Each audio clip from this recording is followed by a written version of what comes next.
Finally Prayagraj చేరుకున్నాము. ఒక 3 kilometres దూరంలో బస్‌ని ఆపేశారు. పార్కింగ్‌కి మాత్రం చాలా విశాలమైన ప్లేసెస్ ఉన్నాయి.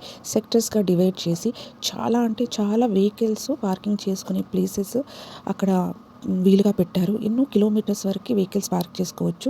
మనమే అక్కడ వెహికల్ పార్క్ చేసుకున్నప్పటికి మనమే కన్‌ఫ్యూజ్ అయ్యే అంత విశాలమైన పార్కింగ్స్ అక్కడ అందరి కోసం ప్రొవైడ్ చేశారు. వెహికల్స్ అన్నీ అక్కడ పార్క్ చేసుకొని మేము ఒక డీసీఎంలో ఒక సగం మంది మేము ప్రయాగరాజ్ సంగం వరకు వెళ్ళేటట్టు బుక్ చేసుకున్నాము. వెళ్ళడానికి 50 రూపీస్ తీసుకున్నాడు ఈచ్ వన్‌కి. అక్కడ డ్రాప్ చేసాక కొంచెం వాక్ చేసుకుంటూ మేము లోపలికి వెళ్ళాము. సంగంకి వెళ్ళడానికి ఎంత టైం పడుతుంది అని అడిగితే ఇంకొక 3 కిలోమీటర్స్ నడవాలి అంటే మేము ఒక 1 కిలోమీటర్ నడిచాక ఇంకా నడవలేము అని ఆటో బుక్ చేసుకున్నాము టోటోని. అది కూడా పర్ హెడ్ 100 తీసుకున్నాడు. రీజనబుల్ కాస్టే అనిపించింది. నేనేమో ఎక్కువ ఛార్జ్ చేస్తారేమో అనుకున్నాను. బట్ అలా ఏం లేదు, రీజనబుల్గానే మనీ తీసుకుంటున్నారు. మేము వెళ్తున్నప్పటికీ ఈవినింగ్ అయ్యింది. ఆ రోజు మాఘ పూర్ణిమ కాబట్టి